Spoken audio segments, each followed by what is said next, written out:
Good morning. Um, I'm today making this video on an ode, a very famous ode by P.B. Shelley, and you may all be familiar with the Ode to the West Wind. And this video is particularly meant for UG students who are pursuing English honors or who have uh, an English major in colleges,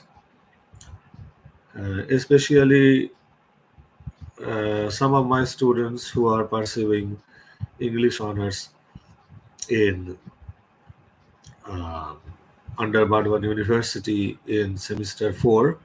They have this ode in their syllabus. I hope this will be helpful for all the students, and I believe that this lecture will help many of those students who hail from a non-English medium background, because usually they find it uh, much, they face much difficulty in um following lectures when these are all delivered in English. So I will try to um, deliver a lecture that is as lucid as possible. I will choose very lucid and simple expressions so that no one has any difficulty in following what I have to say. Now, when we talk about romanticism, we may know that romanticism usually uh, deals with a kind of representation that is out of the ordinary, and it is centered on certain themes which look beyond the familiar world. So there are many aspects of romanticism. People can be romantic for many reasons, but this is a common strain among all the romantic writers.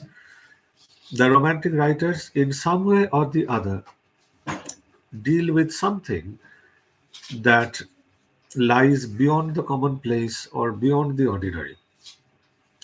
So, if someone finds or talks about supernatural beings, that person may be termed as a romantic writer. If any person deals with nature, that person may be termed as a romantic writer, because in today's world, when people live in urban settings, we do not have much scope in coming close to nature. So even nature is romantic for us who claim to be civilized, modernized, and who live a life far away from nature. People who want to change the society, they are also romantic because they express dissatisfaction with the way things are in the modern society. So Shelley is a romantic writer because Shelley has always expressed a dissatisfaction with the so called normal order of things. He has pointed out or protested against injustice, oppression, tyranny, which are usually prevalent in the society. And in Ode to the West Wind, we find two of the romantic features combined. The West Wind is a part of nature. And here the west wind is depicted as a force that wants to sweep away the old order of things to facilitate the advent of the new. So it means that here two aspects of romanticism are juxtaposed or they are aligned: love for nature and love for a new order of things, or dissatisfaction with the traditional or old order of things. And nature, in a way, since the French Revolution, has been taken as a symbol of uh, of an order of human existence that is more just, that is more fair than the way uh, we experience reality. Uh, we may remember Rousseau, who thought that humans were noble savages when they were uh, when in the primitive ages they lived in the natural world or in the lap of nature. In the primitive world, humans did not have private property, so there was no distinction between humans in terms of their possessions or riches. There were no rich people, no poor people. So this division between humans arose due to the rise of private property. So uh, people have become poor and rich with the rise of civilization. So the exploitation of the poor, the suffering of the poor, the oppression of the poor, these all result from the advent of civilization and the rise of private property. So when the romantics who want to change the society talk about nature, they actually look up to nature as an ideal form of existence, or as a symbol of an ideal form of existence where all the inequities of modern human society do not exist.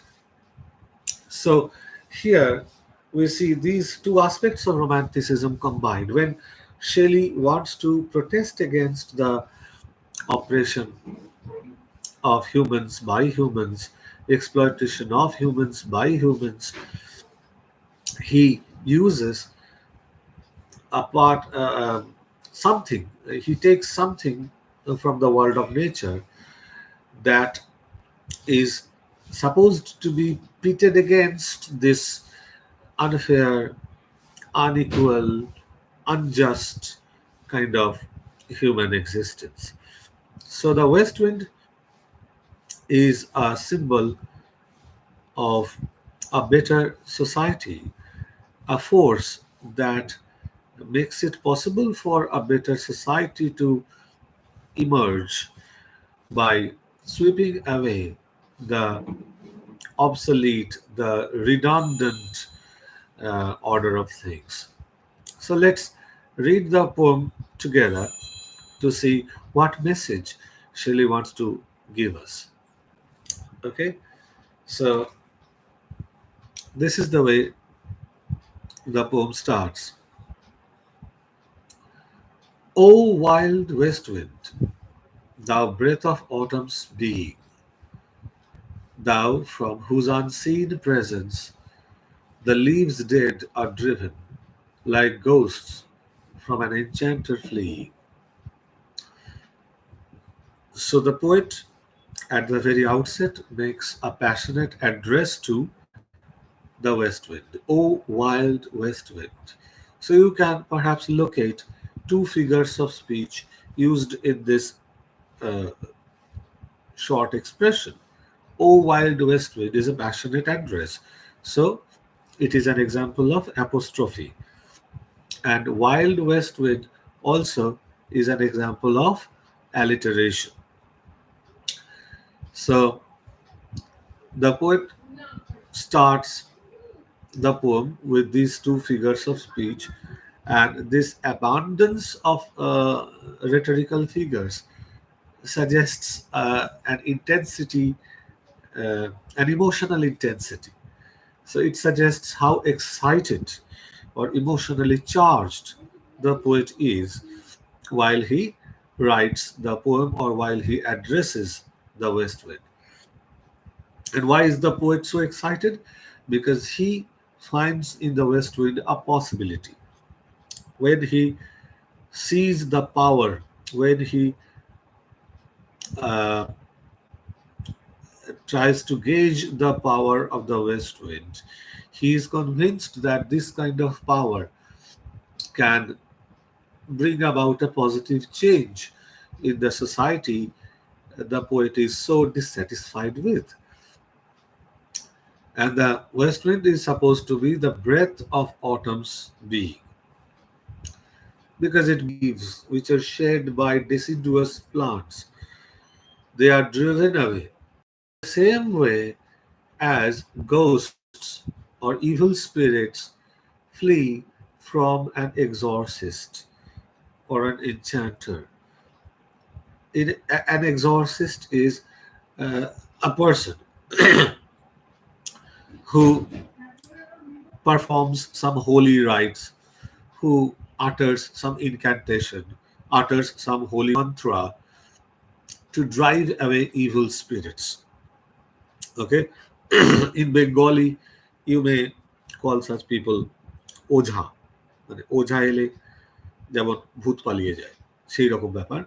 So the west wind appears and all the dead leaves run away from its presence. So the here everything has a symbolic significance. The west wind, with its power, may symbolize revolution. So when the revolution comes, the old order crumbles down, and the old order is represented by the dead leaves that have withered, that are of no use, that have lost their vitality. Okay, so the dead leaves symbolize all those practices, all those beliefs, all those institutions which have lost their validity in this world. So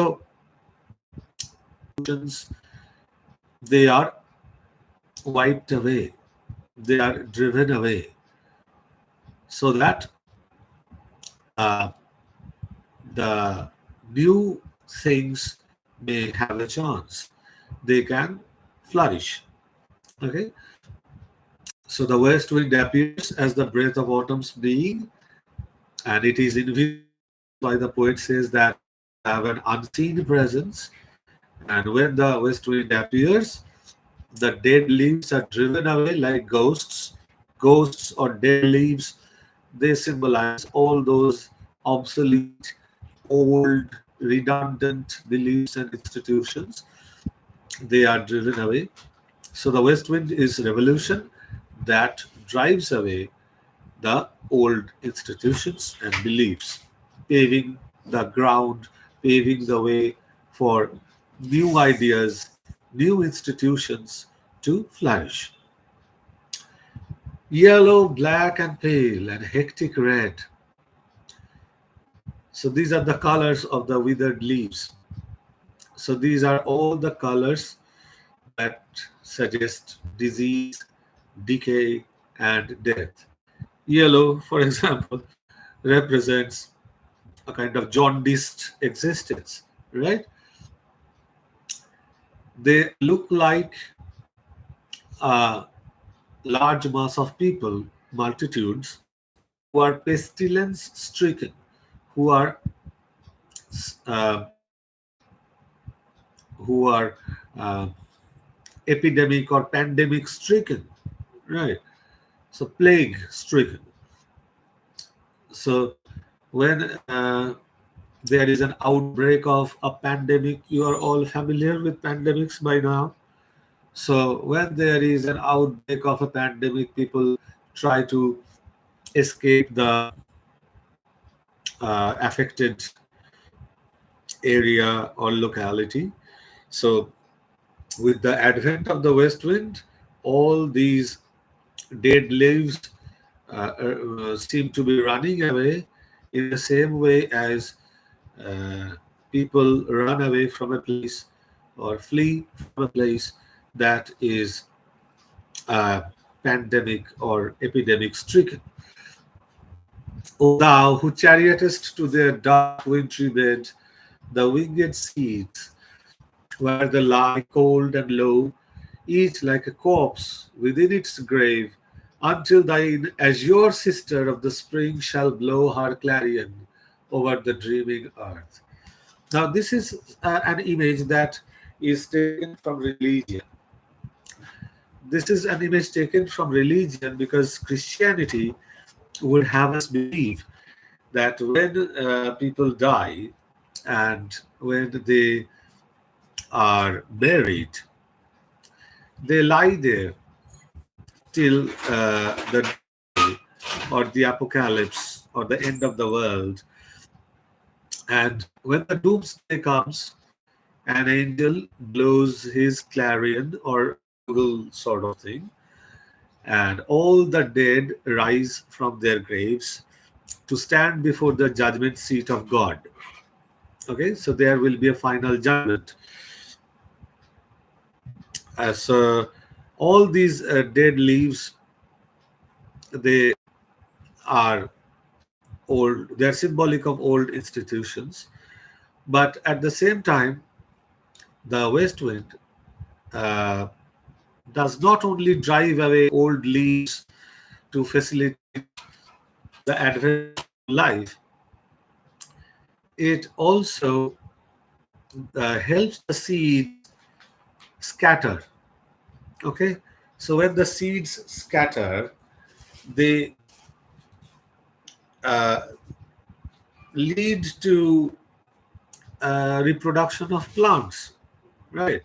So that's why they are called winged seeds, because they scatter due to the west wind. They seem to be flying uh, on west wind, and they bide their time. They wait for the right opportunity.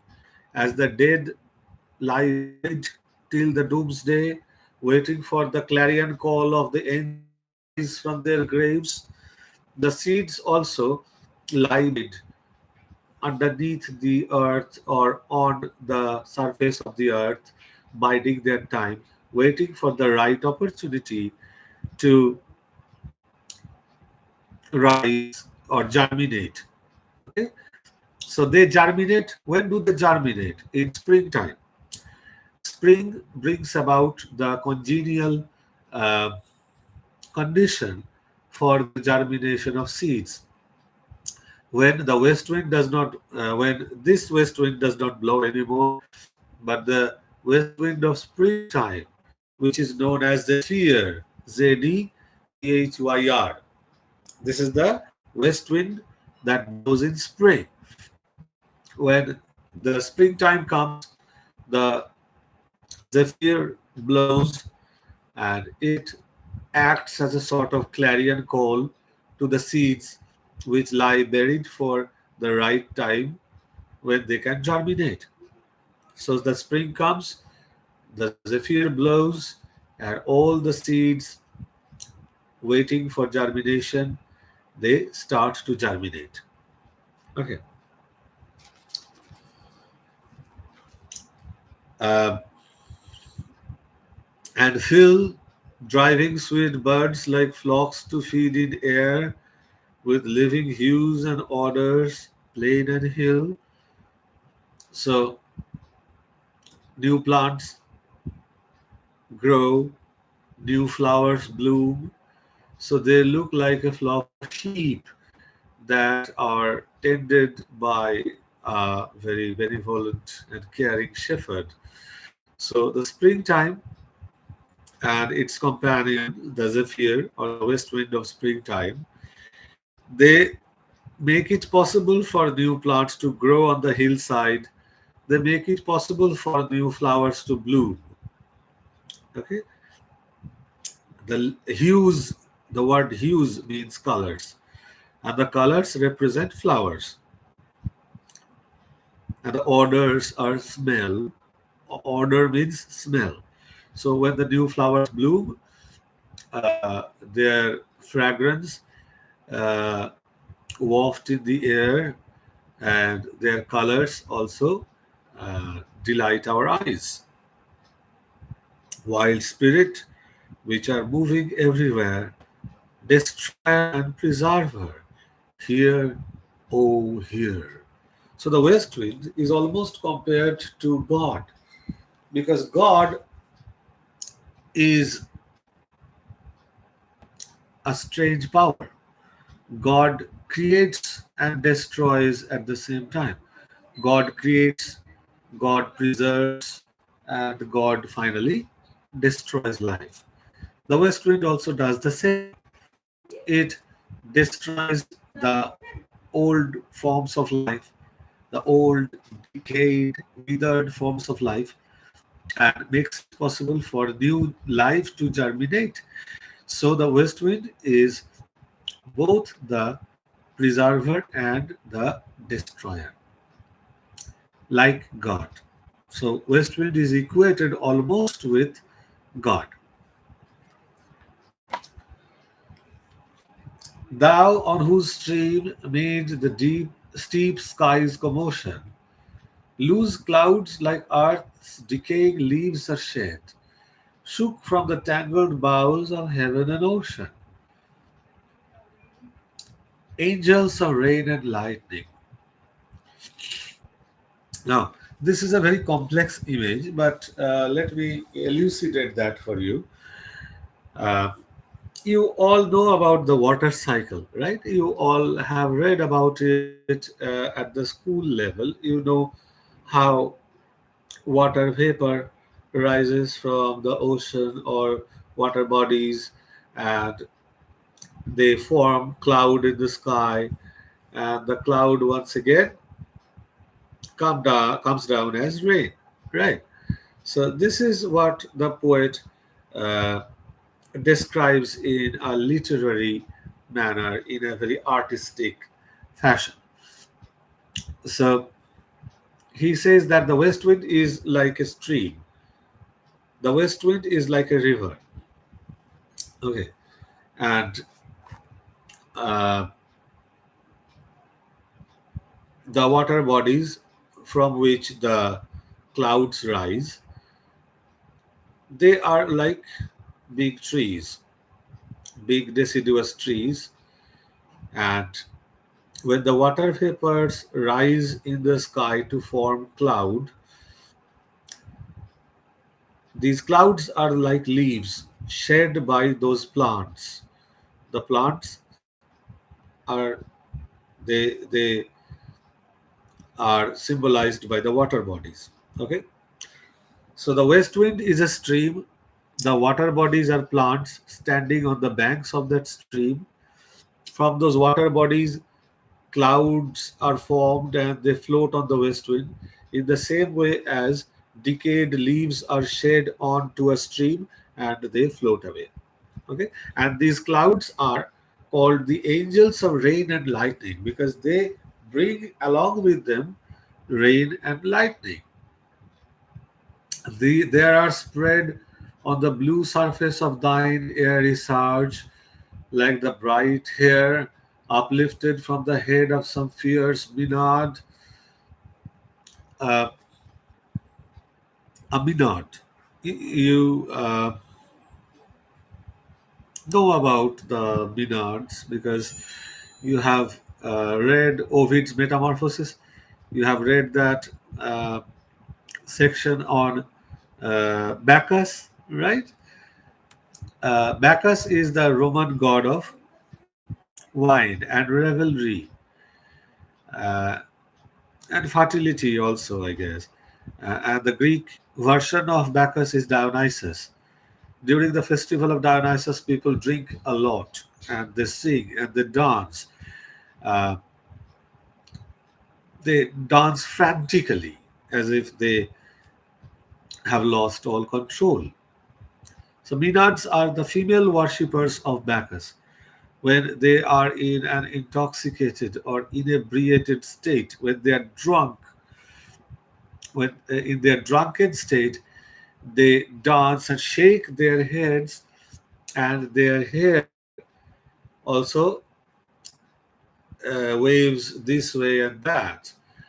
So the clouds in the sky, which are scattered all over the sky due to the west wind, due to the approaching storm, they look like the disheveled hair of some Minard who is in such a frantic state due to her religious fervor, the religious passion, as well as intoxication. Okay, so the clouds in the sky look like the disheveled hair of some Minard, and the clouds spread even from the dim verge of the horizon to the zenith's height. Zenith is the highest point in the sky. Uh, the locks of the approaching storm. So the storm is also personified, and the clouds, small or large pieces of cloud, look like the hair, disheveled hair of that storm that is personified. Thou dirge of the dying year. Dirge is a mourning song that is sung when someone is dead. So, who is dying here? The old year is dying, and the new year is about to come. So, when the west wind blows, it makes a sound, it makes a noise, and that noise seems to be a song. The poet compares the noise, that wailing noise, to a sad song, as if the west wind were singing a sad song, a dirge, a mourning song, lamenting the death of the year that is about to pass.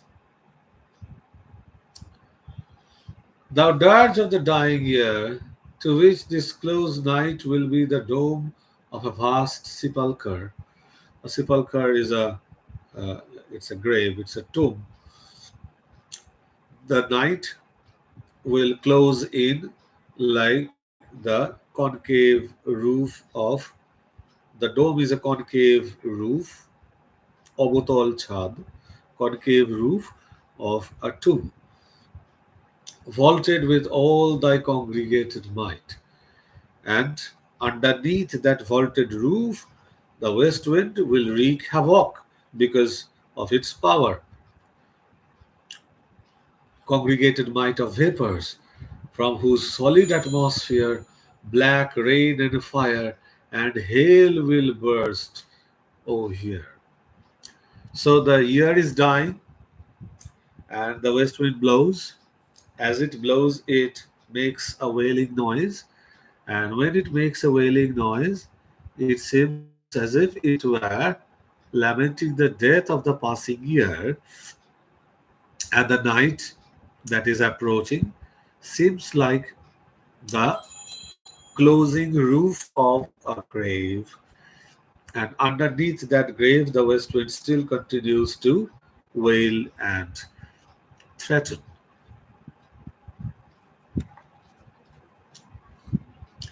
Thou who didst waken from his summer dreams the blue Mediterranean.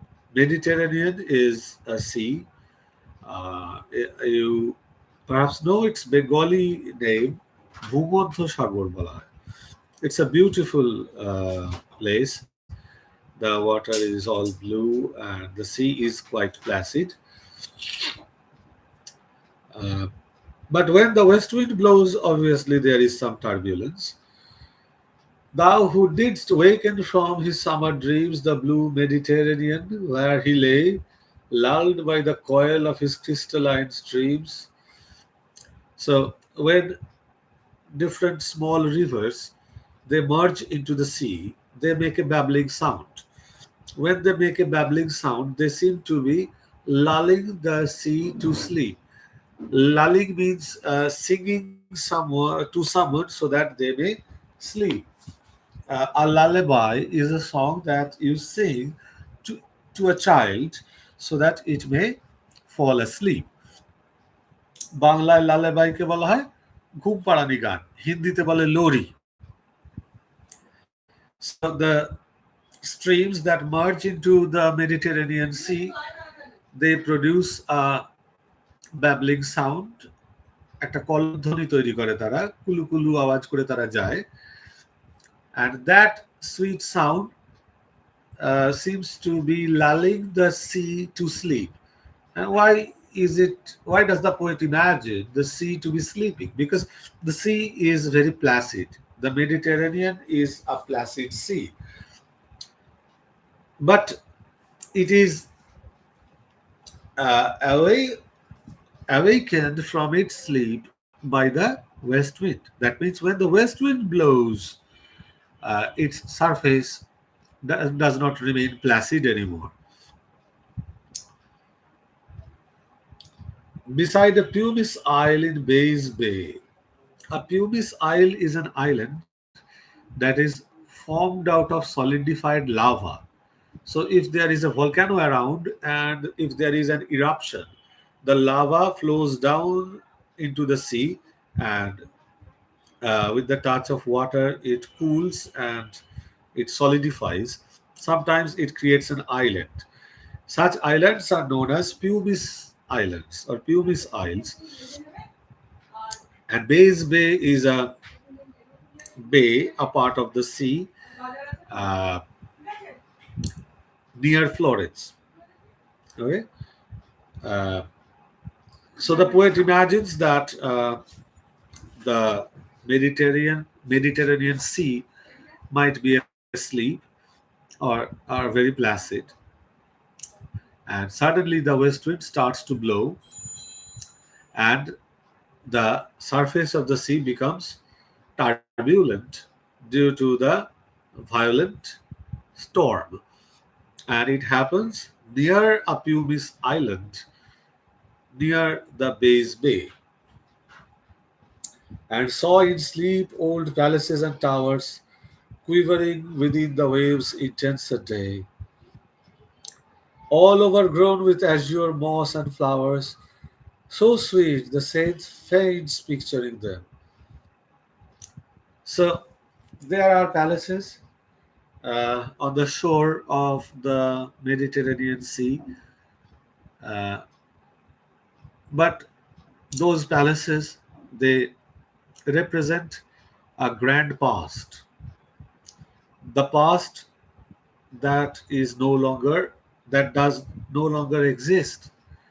So they represent an older order of things, and they represent institutions which are no longer functional, which are which have no reason to exist in modern times.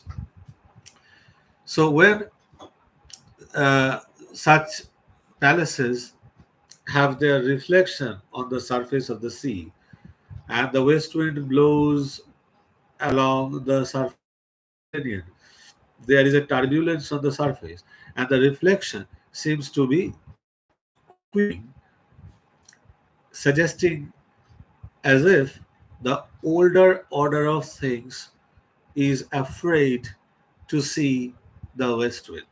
If the west wind is taken as a symbol of revolution, it may mean that when revolution comes, the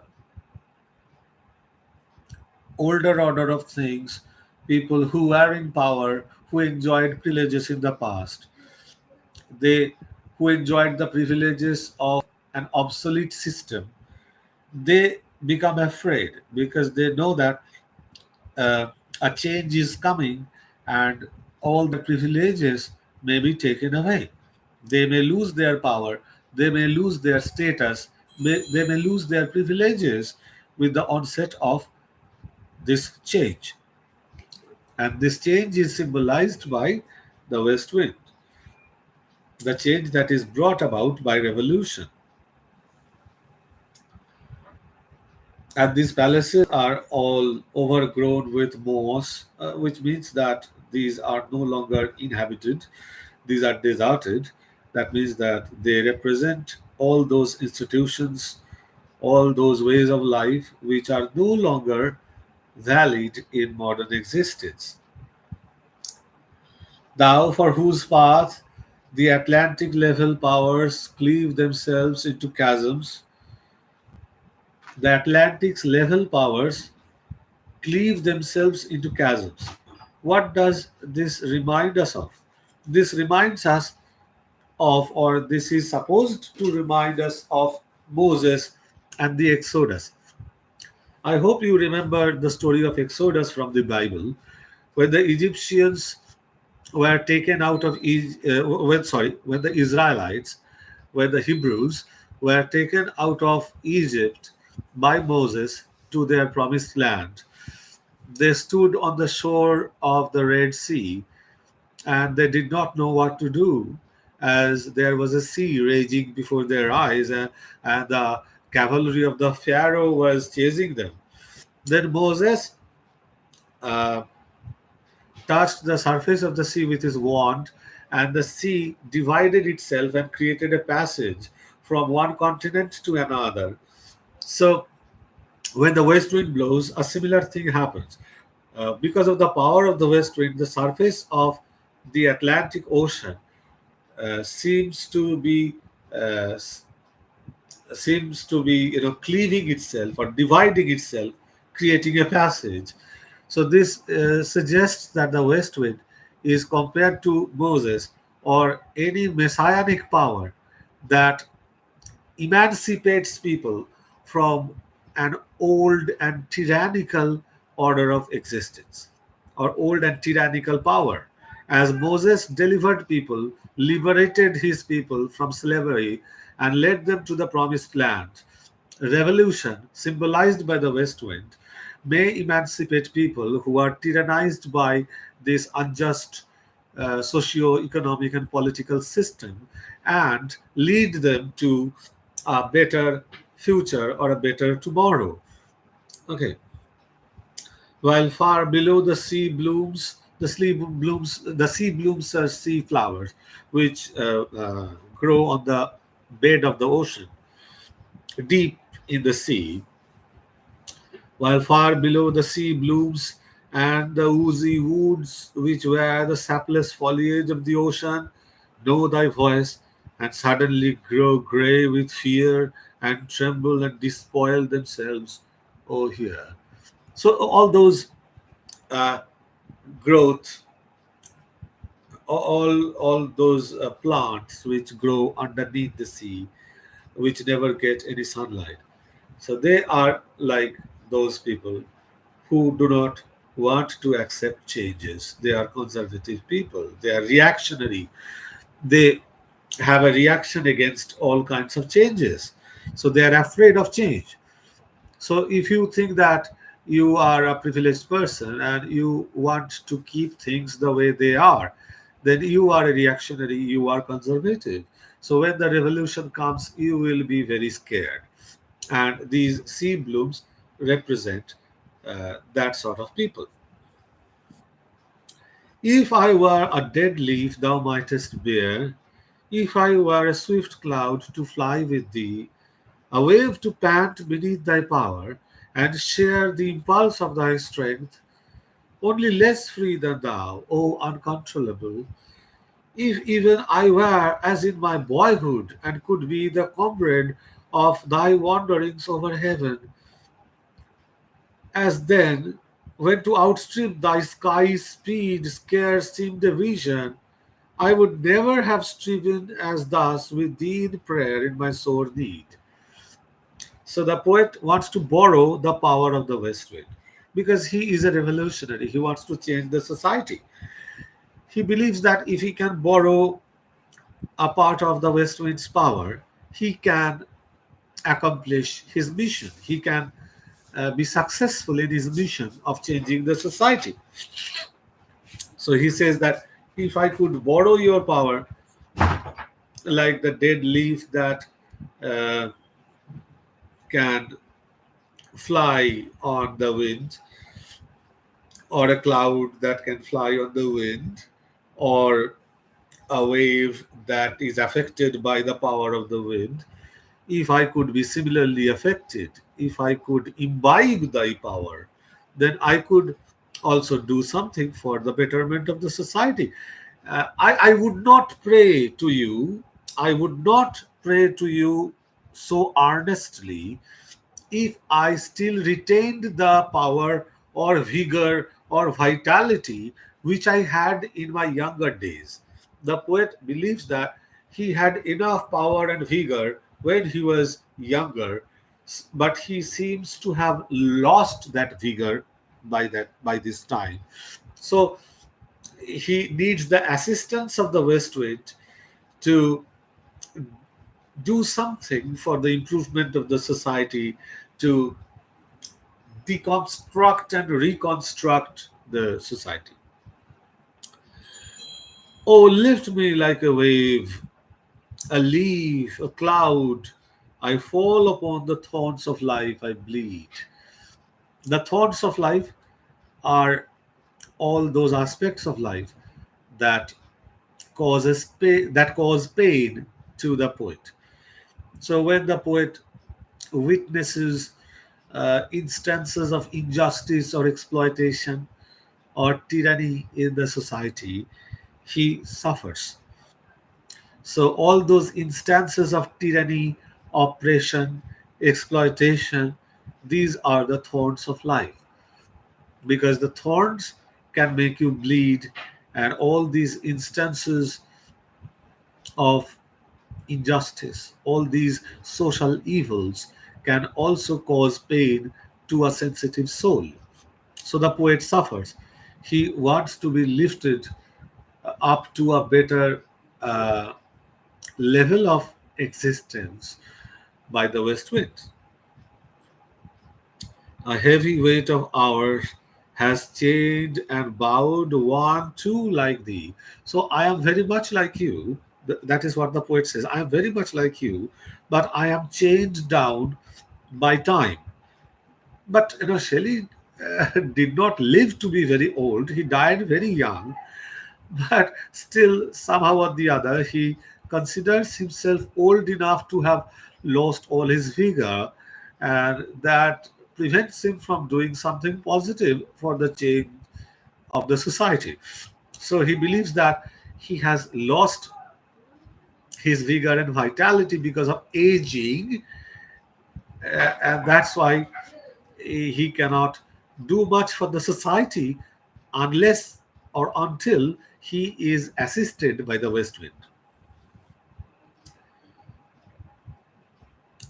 And he believes that he is like the west wind. He has once been like the west wind, tameless, uncontrollable, and swift and proud. Make me thy lyre. Lyre is a musical instrument. It's a stringed instrument that poets of the yore or poets of the past used to play on to sing to the accompaniment of it. From the musical instrument lyre, you have the word lyric. Lyric is related to songs, right? Make me thy lyre. So the poet wants to be a lyre played on by the west wind. So actually, he wants to be like an Aeolian harp. An Aeolian harp is like a wind chime. Okay, so when the wind blows through it, it produces a musical sound. Okay, so the poet wants to be such an instrument that can produce music when the wind blows through it. So he wants the west wind to inspire him to such an extent that he may compose a song or a poem that might also encourage people to bring about or organize a revolution to change the society.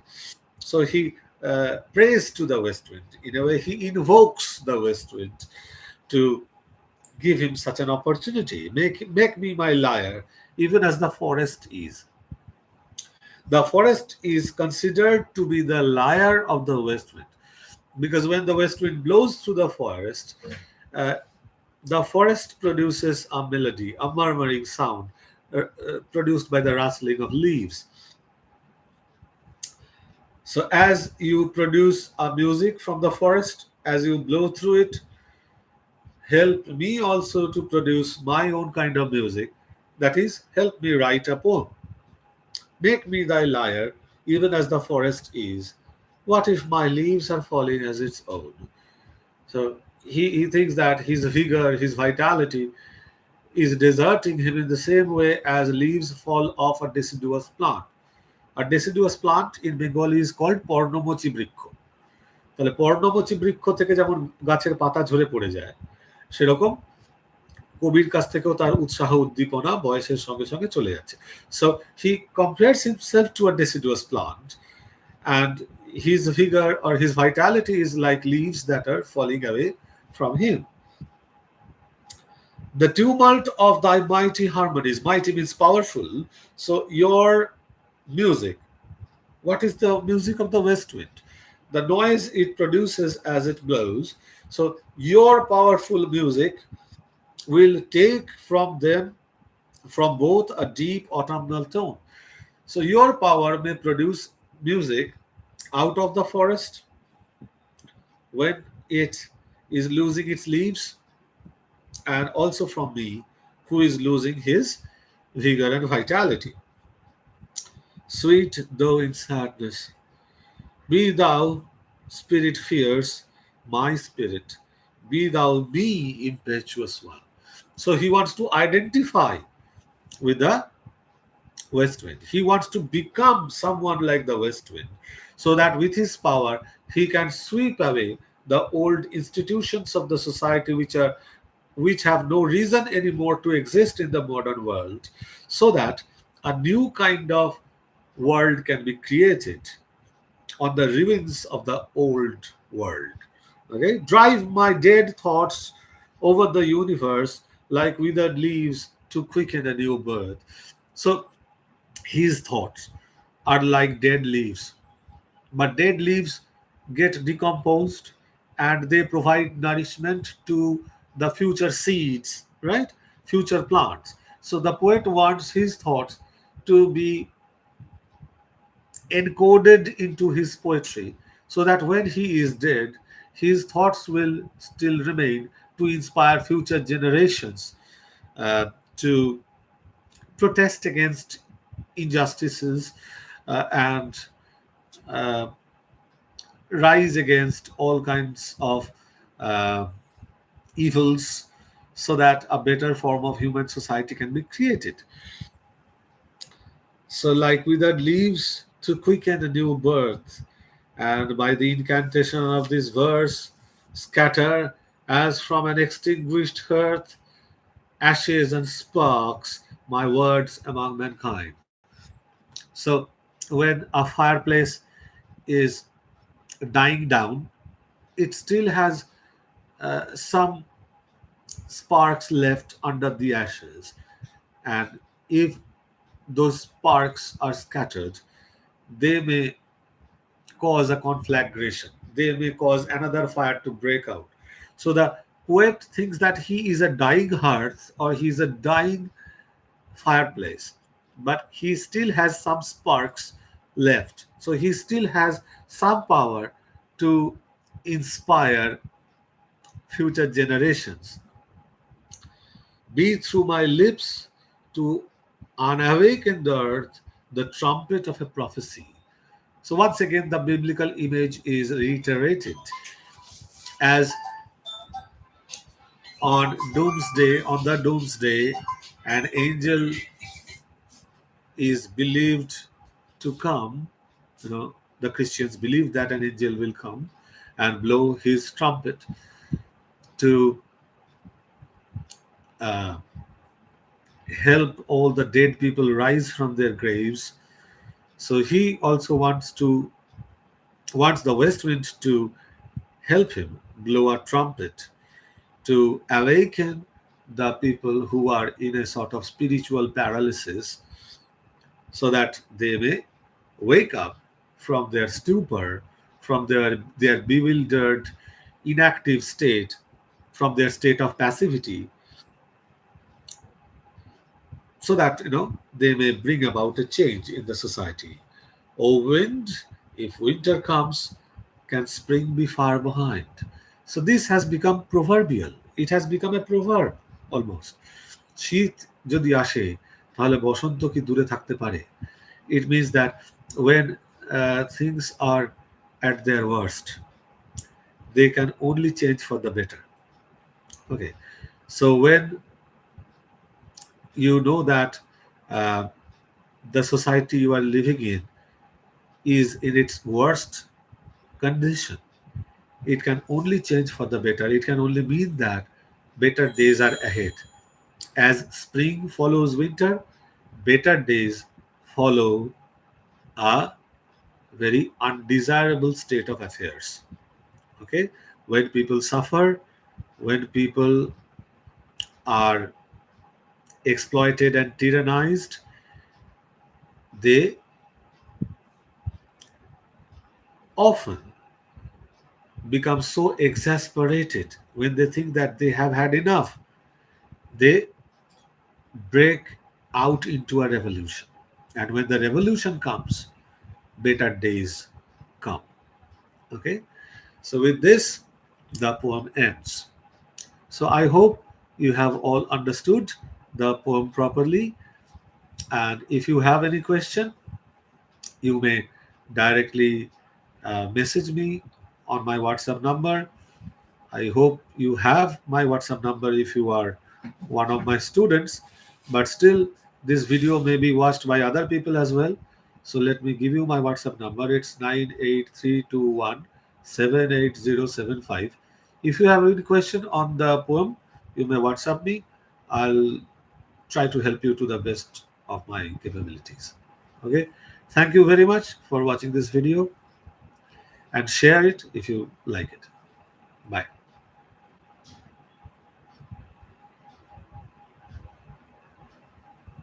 YouTube video বানালে নাকি?